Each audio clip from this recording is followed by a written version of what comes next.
शांति। ओम शांति। आज की तारीख है 11 अक्टूबर 2025। साकार महावाक्य। बाबा कहते, मीठे बच्चे, तुम्हारा फर्ज है सबको स्थायी सुख और शांति का रास्ता बताना। तुम्हारा फर्ज है सबको स्थायी सुख और शांति का रास्ता बताना। शांति में रहो और शांति की बख्शीश दो, माना इनाम दो। बाबा कहते, मीठे बच्चे, तुम्हारा फर्ज है सबको स्थायी सुख और शांति का रास्ता बताना। शांति में रहो और सबको शांति की बख्शीश दो। शांति में रहो और शांति की बख्शीश दो। बख्शीश माना इनाम दो। बख्शीश माना इनाम दो। शांति में रहो और शांति की बख्शीश दो। ठीक। और सबको स्थायी सुख और शांति का रास्ता बताओ। ये तुम्हारा फर्ज है। आज का प्रश्न, किस गुह्य राज को समझने के लिए बेहद की बुद्धि चाहिए? किस गुह्य राज को समझने के लिए बेहद की बुद्धि चाहिए? किस गुह्य राज को समझने के लिए बेहद की बुद्धि चाहिए? उत्तर, ड्रामा की जो सीन जिस समय चलनी है उस समय ही चलेगी। ड्रामा की जो सीन जिस समय चलनी है उस समय ही चलेगी। इसकी एक्यूरेट आयु है। इसकी एक्यूरेट आयु है। बाप भी अपने एक्यूरेट टाइम पर आते हैं।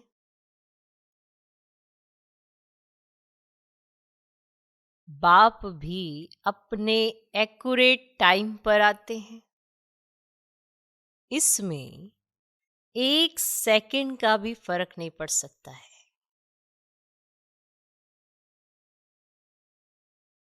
इसमें 1 सेकंड का भी फर्क नहीं पड़ सकता है। पूरे 5000 वर्ष के बाद बाप आकर प्रवेश करते हैं। पूरे 5000 वर्ष के बाद बाप आकर प्रवेश करते हैं। ये गुह्य राज समझने के लिए बेहद की बुद्धि चाहिए। ये गुह्य राज समझने के लिए बेहद की बुद्धि चाहिए। किस गुह्य राज को समझने के लिए बेहद की बुद्धि चाहिए? उत्तर, ड्रामा की जो सीन जिस समय चलनी है उस समय ही चलेगी। इसकी एक्यूरेट आयु है। इसकी एक्यूरेट आयु है। बाप भी अपने एक्यूरेट टाइम पर आते हैं। इसमें 1 सेकंड का भी फर्क नहीं पड़ सकता है। पूरे 5000 वर्ष के बाद बाप आकर प्रवेश करते हैं। ये गुह्य राज समझने के लिए बेहद की बुद्धि चाहिए। आज का गीत है, बदल जाए दुनिया ना बदलेंगे हम। ओम शांति। रूहानी बच्चों प्रति रूहानी बाप बैठ समझाते हैं, बच्चों को रास्ता बताते हैं, शांतिधाम और सुखधाम का। इस समय सब मनुष्य विश्व में शांति चाहते हैं। हर एक इंडिविजुअल भी चाहते हैं और विश्व में भी शांति चाहते हैं। हर एक कहते हैं मन की शांति चाहिए। अब वह भी कहाँ से मिल सकती है? शांति का सागर तो बाप ही है। जिससे वर्षा मिल सकता है। इंडिविजुअल भी मिलता है, होलसेल भी मिलता है, यानी सबको मिलता है। जो बच्चे पढ़ते हैं समझ सकते हैं हम शांति का वर्षा लेने अपना भी पुरुषार्थ करते हैं, औरों को रास्ता बताते हैं। विश्व में शांति तो होनी ही है, चाहे कोई वर्षा लेने आए व ना आए। बच्चों का फर्ज है सब बच्चों को शांति देना है। ये समझ नहीं सकते 2-4 को वर्षा मिलने से क्या होगा। कोई को रास्ता बताया जाता है, परंतु निश्चय ना होने कारण दूसरों को आप समान बना नहीं सकते। जो निश्चय बुद्धि हैं वे समझते हैं बाबा से हमको वर मिल रहा है। वरदान देते हैं ना, आयुष्मान भव धनवान भव भी कहते हैं। सिर्फ कहने से तो आशीर्वाद नहीं मिल सकते। आशीर्वाद मांगते हैं तो उनको समझाया जाता है तुमको शांति चाहिए तो ऐसे पुरुषार्थ करो, मेहनत से सब कुछ मिलेगा। भक्ति मार्ग में कितनी आशीर्वाद लेते हैं, माँ बाप टीचर गुरु आदि सबसे मांगते हैं हम सुखी और शांत रहें, परंतु रह नहीं सकते क्योंकि इतने ढेर मनुष्य हैं, उनको सुख शांति मिल कैसे सकती। अब गाते भी हैं शांति देवा, बुद्धि में आता है हे परम पिता परमात्मा हमको शांति की बख्शीश करो। वास्तव में बख्शीश उसको कहा जाता है जो चीज उठा कर देवे। कहेंगे ये तुमको बख्शीश है, इनाम है, ऐसे कहा जाता है, ये तुम्हारी बख्शीश है, इनाम है। बाप कहते हैं बख्शीश कोई कितनी भी करते हैं, धन की, मकान की, कपड़े आदि की करते हैं, वह हुआ दान पुण्य अल्पकाल के लिए। मनुष्य मनुष्य को देते हैं, साहूकार गरीब को अथवा साहूकार साहूकार को देते आए हैं, परंतु ये तो है शांति और स्थायी सुख। अब यहां तो कोई एक जन्म के लिए भी सुख शांति नहीं दे सकते क्योंकि उनके पास है ही नहीं, दे नहीं सकते क्योंकि उनके पास है ही नहीं। देने वाला एक ही बाप है, उनको सुख शांति पवित्रता का सागर कहा जाता है। ऊंचते ऊंच भगवान की ही महिमा गाई जाती है, समझते हैं उनसे ही शांति मिलती है। फिर वे साधु संत आदि पास जाते हैं, क्योंकि भक्ति मार्ग है ना, तो फेरा फिराते रहते हैं। अब वे सब है अल्पकाल के लिए पुरुषार्थ। तुम बच्चों का अभी वे सब बंद हो जाता है। तुम लिखते भी हो बेहद के बाप से 100% पवित्रता सुख शांति का वर्षा पा सकते हो। यहां 100% अपवित्रता दुख अशांति है, परंतु मनुष्य समझते नहीं। कहते ऋषि मुनि आदि तो पवित्र है, परंतु पैदाइश तो फिर भी विष से होती है ना। मूल बात ही यह है, रावण राज्य में पवित्रता हो न सके। पवित्रता सुख शांति आदि सबका सागर कौन है? एक ही बाप है। पवित्रता सुख शांति सबका सागर एक ही बाप है। तुम जानते हो हमको शिव बाबा से 21 जन्म अर्थात आधा कल्प 2500 वर्ष के लिए वर्षा मिलता है। 2500 वर्ष के लिए वर्षा मिलता है, ये तो गारंटी है। आधा कल्प सुखधाम, आधा कल्प है दुखधाम। सृष्टि के 2 भाग हैं, एक नई एक पुरानी, परंतु नई कब पुरानी कब होती है यह भी जानते नहीं। झाड़ की आयु इतनी एक्यूरेट बता ना सके। अभी बाप द्वारा तुम इस झाड़ को जानते हो, ये 5000 वर्ष का पुराना झाड़ है। इनकी एक्यूरेट आयु का तुमको पता है, और जो झाड़ होते हैं उनकी आयु का किसको पता ही नहीं होता है, अंदाज बता देते हैं। तूफान आया, झाड़ गिरा, आयु पूरी हो गई। अब दूसरे झाड़ों का तो ऐसे ही है, तूफान आया, झाड़ गिरा, आयु पूरी हो गई उस झाड़ की। और मनुष्यों का भी अचानक मौत होता रहता है। इस बेहद के झाड़ की आयु पूरे 5000 वर्ष है। इसमें एक दिन न कम न जास्ती हो सकता है। यह बना बनाया झाड़ है, इसमें फर्क नहीं पड़ सकता। ड्रामा में जो सीन जिस समय चलनी है उस समय ही चलेगी, हूबहू रिपीट होना है। आयु भी एक्यूरेट है। बाप को भी नई दुनिया स्थापन करने आना है, एक्यूरेट टाइम पर आते हैं, एक सेकंड का भी उसमें फर्क नहीं पड़ सकता। अब यह भी अब तुम्हारी बेहद की बुद्धि हुई, तुम ही समझ सकते हो। पूरे 5000 वर्ष के बाद बाप आकर प्रवेश करते, इसीलिए शिवरात्रि कहते हैं। कृष्ण के लिए जन्माष्टमी कहते हैं, शिव की जन्माष्टमी नहीं कहते, शिव की रात्रि कहते हैं।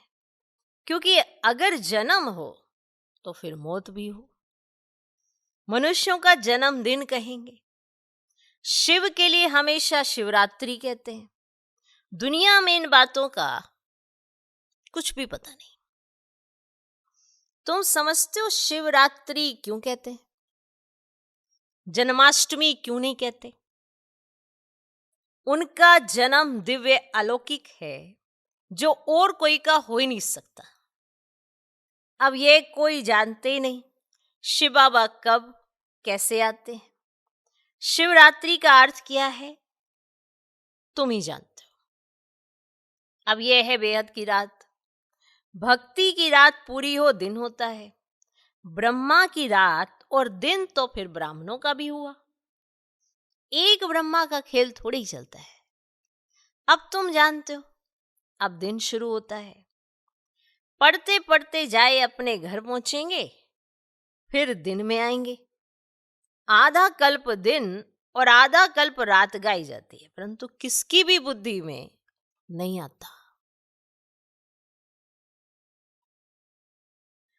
वो लोग तो कहेंगे कि कलयुग की आयु 40,000 वर्ष बाकी है, अब सत्युग की लाखों वर्ष है, और फिर आधा आधा का हिसाब ठहरता ही नहीं है। कल्प की आयु को कोई भी जानते ही नहीं। तुम सारे विश्व के आदि मध्य अंत को जानते हो। ये 5000 वर्ष के बाद सृष्टि चक्र लगाती रहती है। विश्व तो है ही, उनमें पाठ बजाते बजाते मनुष्य ही तंग हो जाते हैं।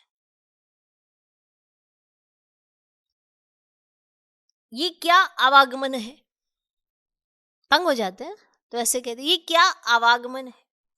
अगर 84 लाख जन्मों का आवागमन होता तो पता नहीं क्या होता। ना जानने के कारण कल्प की आयु ही बढ़ा दी है। अभी तुम बच्चे बाप से सम्मुख पढ़ रहे हो, अंदर में भासना आती है। हम प्रैक्टिकल में बैठे हैं। पुरुषोत्तम संगम युग को भी जरूर आना है।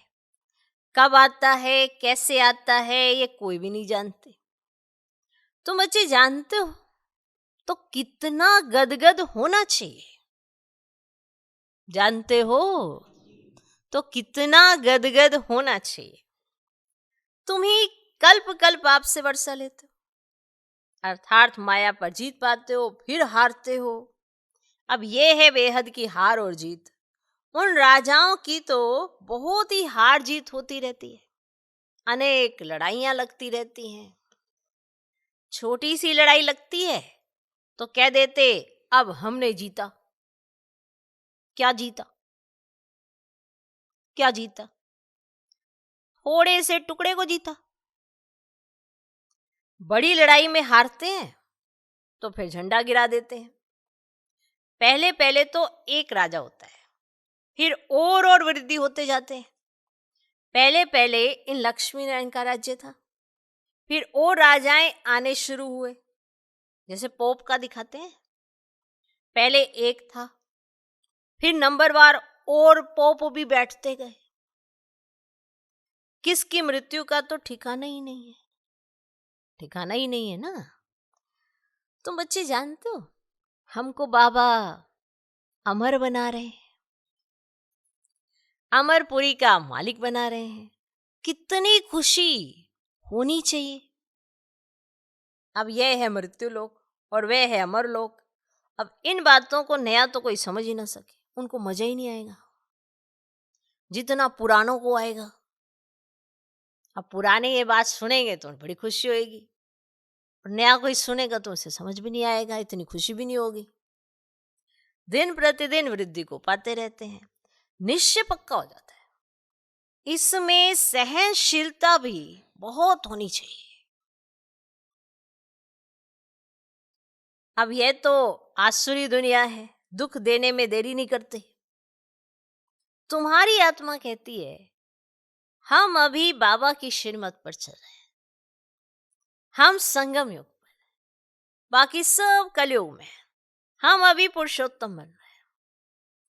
पुरुषों में उत्तम पुरुष पढ़ाई से ही बनते हैं, और पढ़ाई से चीफ जस्टिस आदि बनते हैं ना, तुमको बाप पढ़ाते हैं।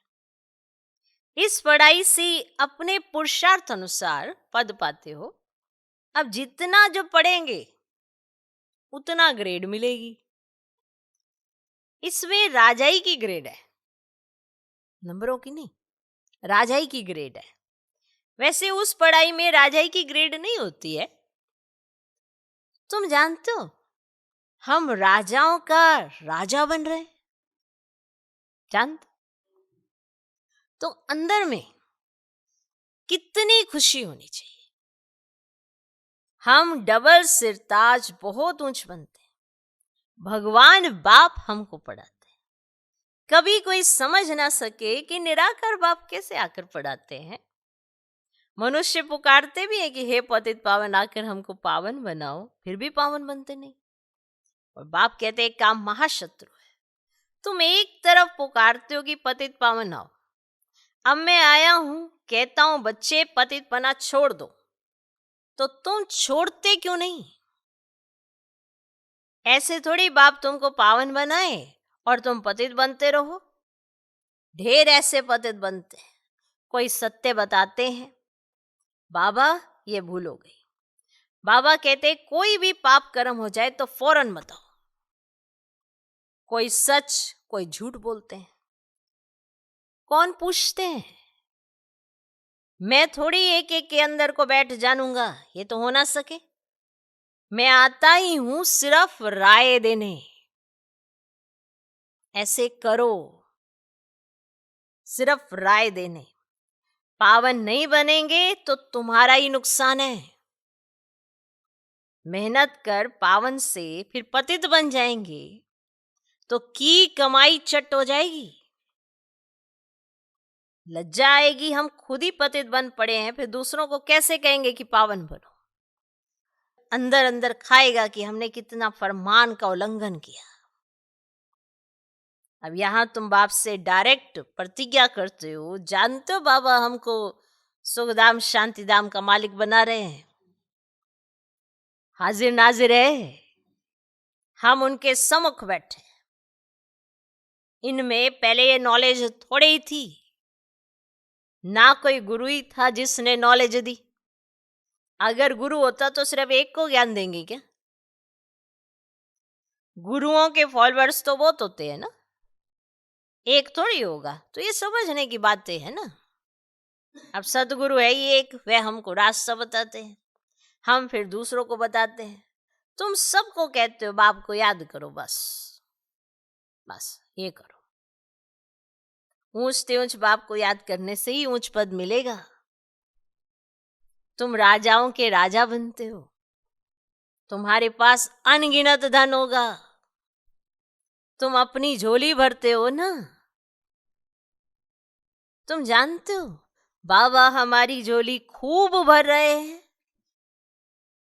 कहते कुबेर के पास बहुत धन था, वास्तव में तुम हर एक कुबेर हो।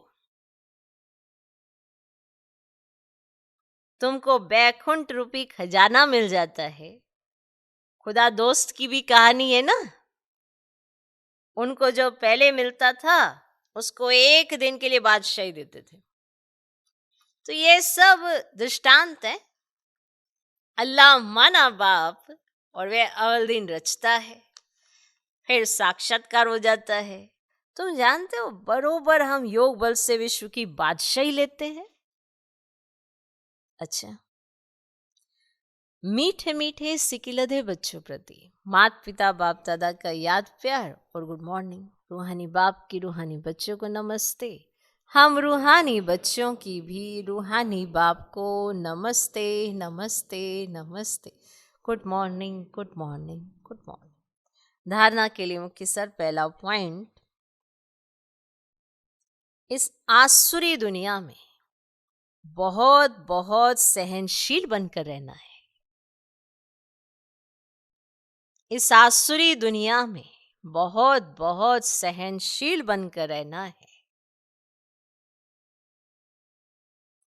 कोई गाली दे, दुख दे,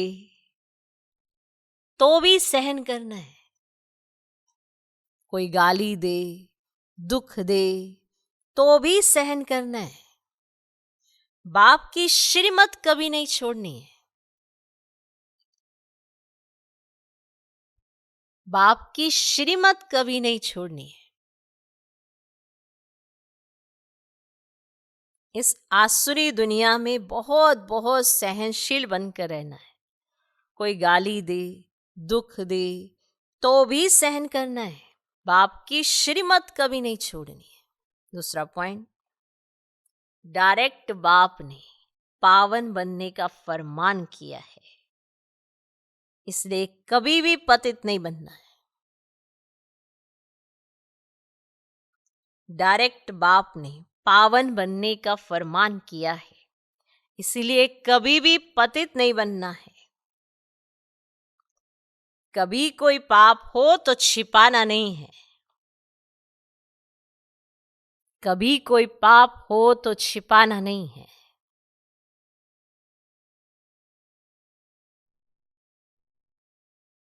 आज का वरदान, एक नामी और इकोनॉमी के पाठ द्वारा हलचल में भी अचल अडोल भव। एक नामी और इकोनॉमी के पाठ द्वारा हलचल में भी अचल अडोल भव। समय परमान वायुमंडल अशांति और हलचल का बढ़ता जा रहा है। ऐसे समय पर अचल अडोल रहने के लिए बुद्धि की लाइन बहुत क्लियर होनी चाहिए। इसके लिए समय परमान टचिंग और कैचिंग पावर की आवश्यकता है। इसको बढ़ाने के लिए एक नामी और इकोनॉमी वाले बनो। देखो, समय Parman touching and catching power की बहुत आवश्यकता है। अब इसको बढ़ाना है तो एक नामी और इकोनॉमी वाले बनो। एक नामी और इकोनॉमी करने वाले बच्चों की लाइन क्लियर होने के कारण बाप दादा के डायरेक्शन को सहज कैच कर हलचल में भी अचल अडोल रहते हैं। एक नामी और इकोनॉमी करने वाले बच्चों की लाइन क्लियर होने के कारण बाप दादा के डायरेक्शन को सहज कैच कर हलचल में भी अचल अडोल रहते हैं। आज का स्लोगन, स्थूल सूक्ष्म कामनाओं का त्याग करो,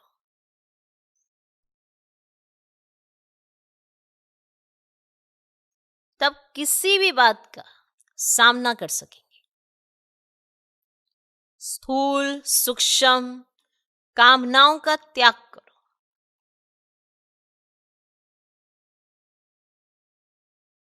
तब किसी भी बात का सामना कर सकेंगे। अगर कामनाएं होंगी तो वो नहीं कर सकेंगे जो आप करना चाहते हैं।